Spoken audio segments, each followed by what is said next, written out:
Marami po kaming tinatanggap na babae, pero hindi po yung mga babae na pang-club dito sa Pilipinas. I-develop, i-molde, siyempre po pagagandahin po natin sila. At yung pong club namin, pinapasok din po ng mga artista kasi naging guest din namin yung tapos ay sorry, nagbanggit ako ano mo yun. Pinagbabawal din po namin ang mag-date sila sa customer namin sa Pilipinas. Meron pa ho kami, sumama na rin po sa may asawa, mga ganun, hindi po maiiwasan. Minsan naninindig nga ho balahibo ko pag kumanta sa club namin. Gumagapang sa CR, kaya lang gusto rin naman nila eh. Madalas po yung ganun, yung mga nagkakainlaban na mga... Ay, opo. Mga hindi naiiwasan na tagpo sa loob ng club. Ang paghahanap ng aming mga guest at pagbabahagi ng kanilang kwento ay nangangailangan ng maraming oras. Pero sa tulong nyo, makakadiscover kami ng mga iba't iba pang mga istorya ng ordinaryong Pilipino. Para sa mas magandang community experience, pwede kayo makipag-usap at magtanong ng kahit ano sa aming mga naging guests at manatiling anonymous sa Discord. I-click nyo lamang ang join button para maging isang exclusive member. Maraming salamat!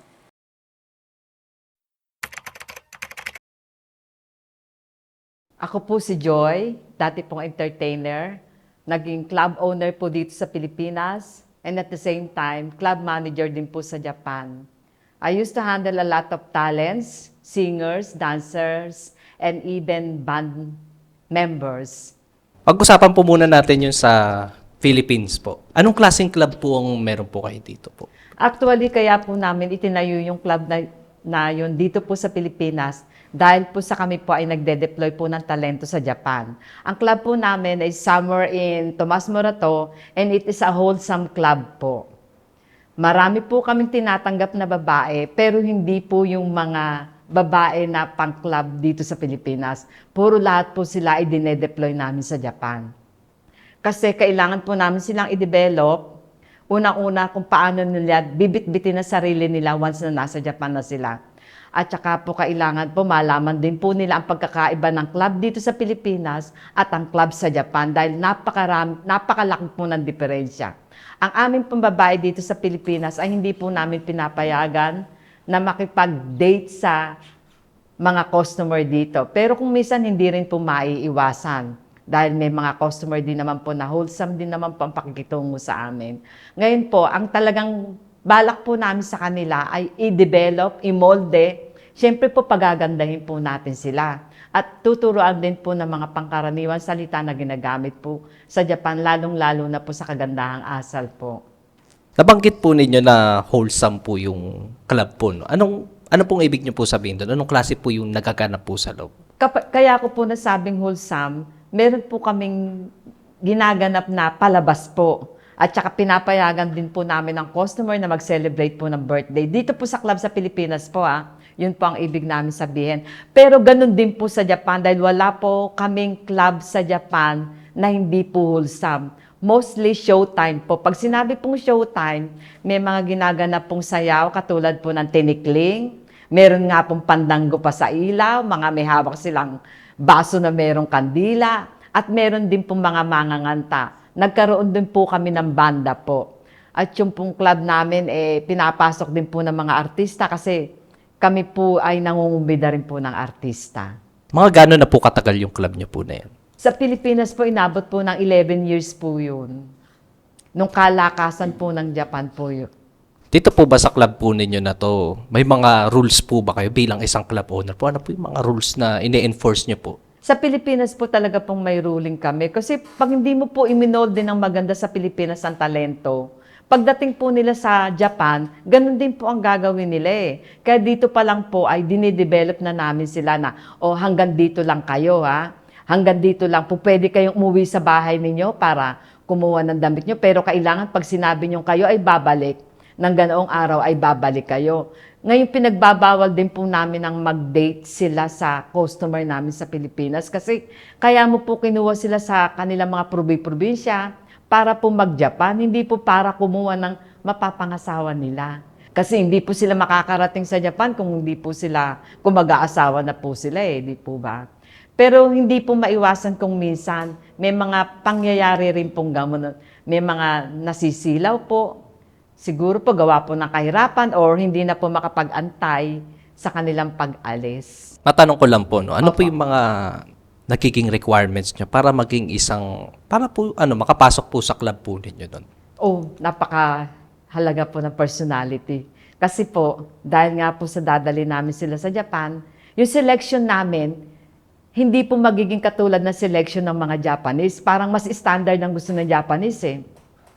Kasi may mga requirement ng Japanese na kailangan slim ka, mataas ka, at saka yung maamo ang mukha, may ganyan ang gusto ng Japanese. Sa amin po, basta po may itsura, tapos ma-develop sila, usually nadidevelop naman po ang babae.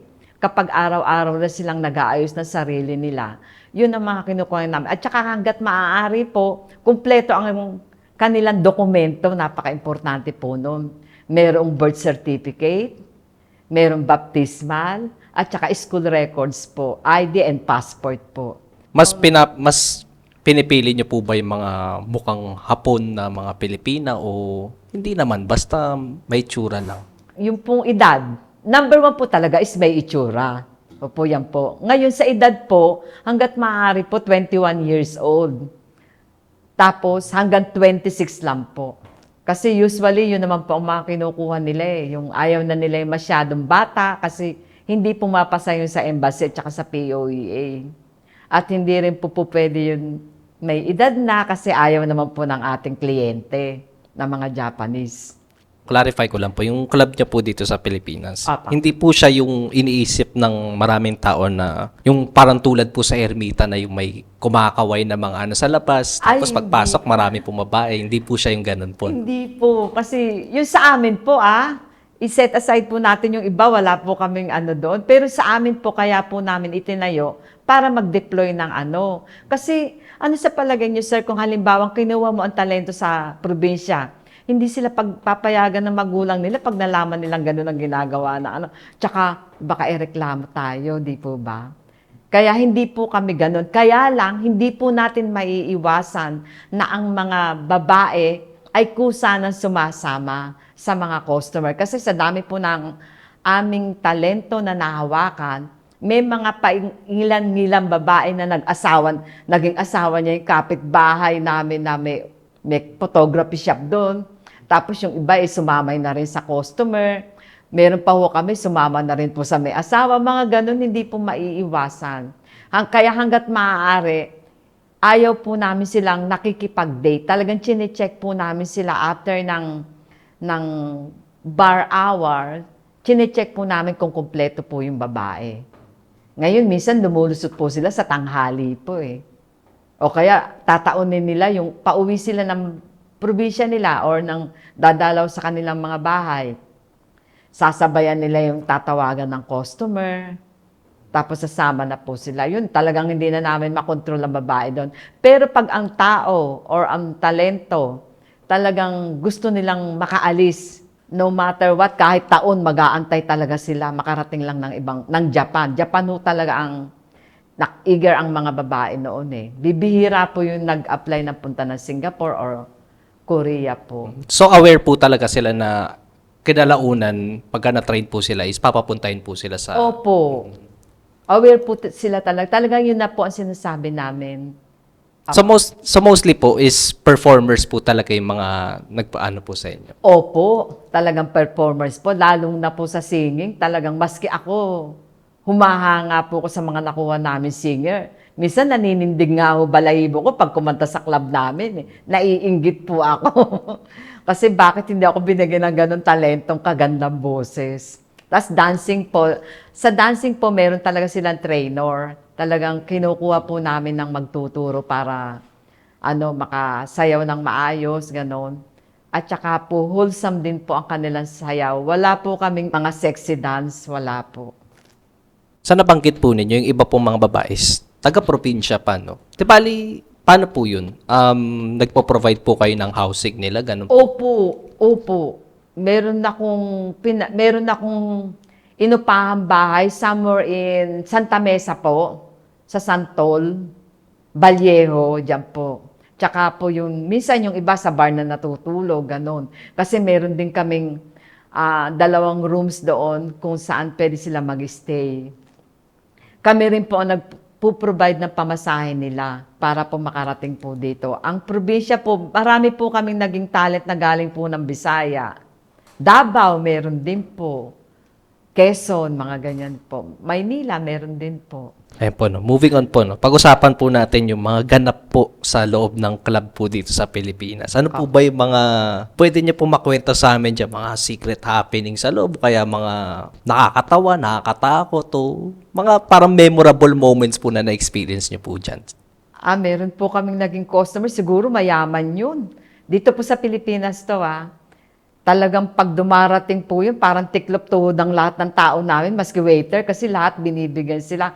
Pero I've heard from the girl na kanyang nire-request, ano siya, parang Muslim siya. Ano siya, mabigay siya. Hindi ko na follow kung, kasi yung babae umalis sa amin, hindi ko alam kung sumama sa kanya.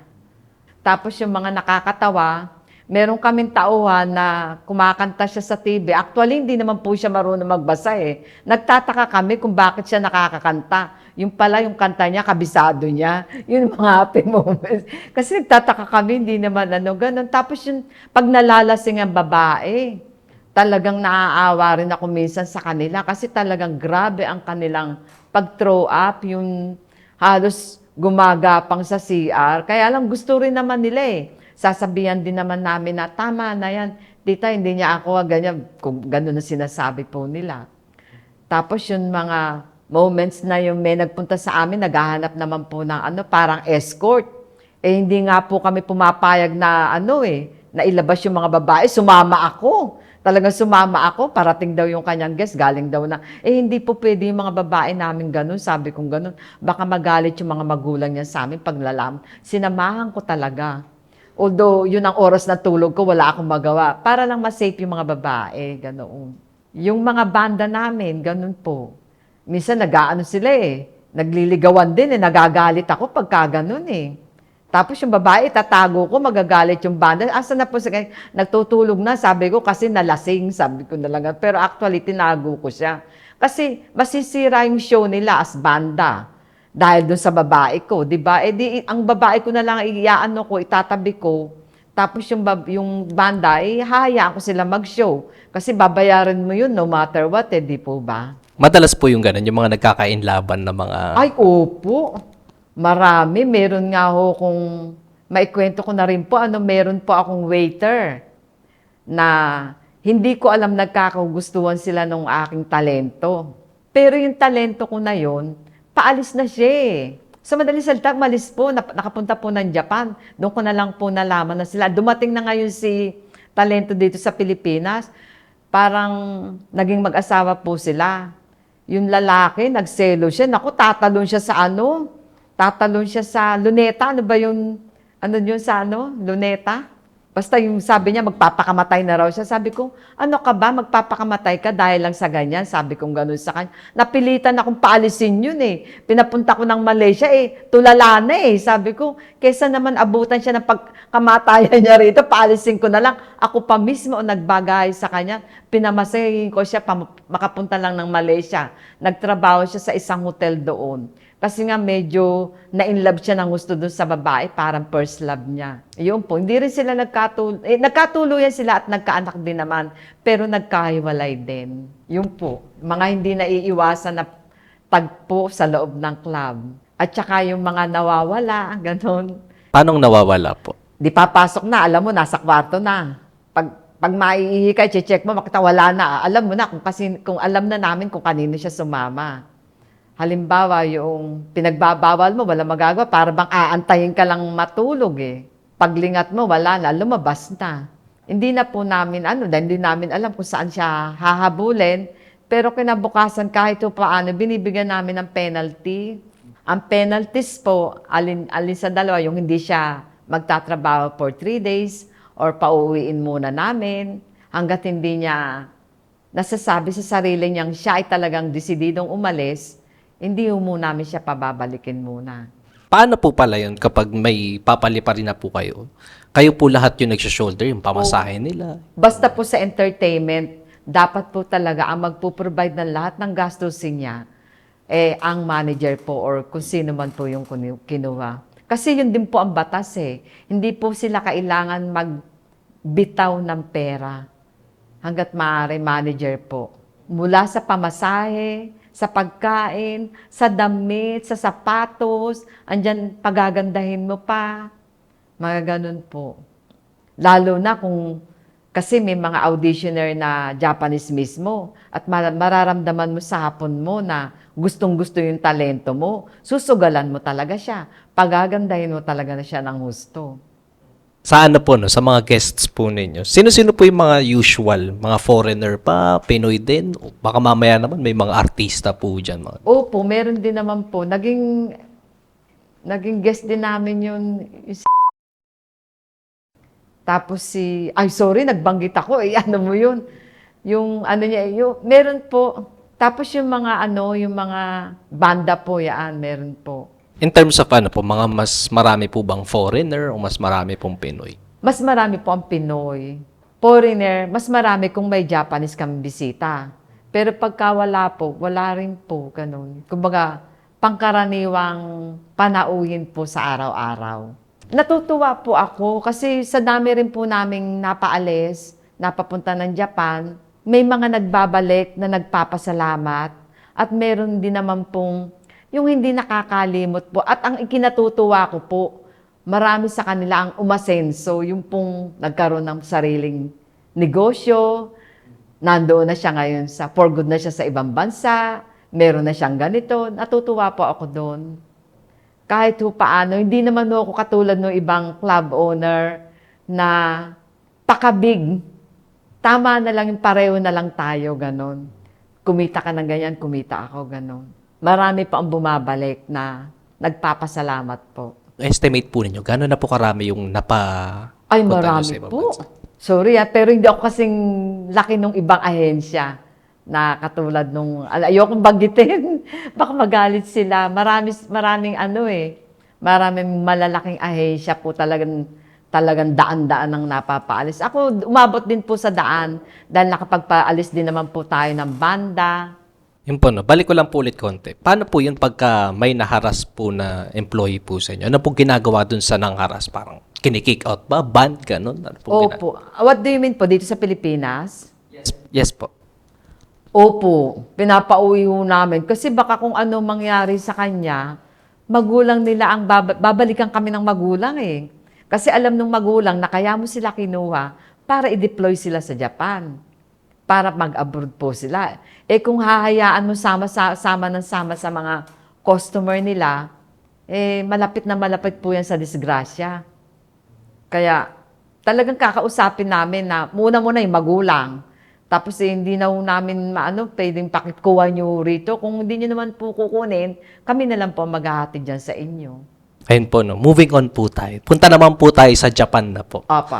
So, nabanggit po ninyo kanina na naging club manager po kayo doon. Opo. Anong klaseng club naman po doon? Ganon din po wholesome din po Usually naman, Yakuza talaga ang nagdadala rin ng mga customers sa Pag naging mabait ka sa Yakuza, mabait din naman na sila sa'yo. Yun daw ang pinakamataas na Yakuza sa buong Hiroshima yun. Kailangan talaga medyo may pangil ka pagdating sa babae. Talagang matitigas ang ulo, tumatakas. Kunyari, tulog pero hindi. Sumasama sa mga nagustuhan nila. Hindi mo maiiwasan kasi mga gwapo rin naman ng mga Hapon. Actually, dito lang naman po yan nauso sa Pilipinas Japayuki. Pinasama lang ng kapwa.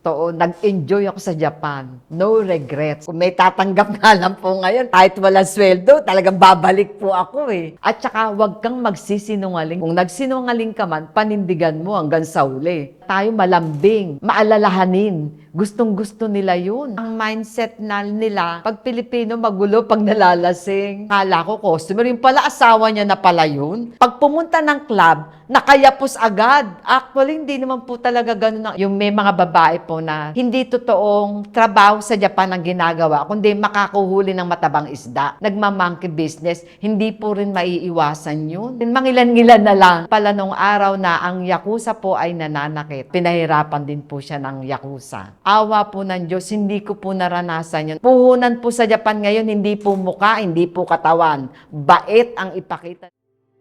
Kung gusto nyo manood ng mga dokumentaryo galing sa mga interviews namin, huwag nyong kakalimutang i-check ang isa pa naming YouTube channel, Off the Record Beyond Borders. I-click nyo lang ang link sa description. Maraming salamat!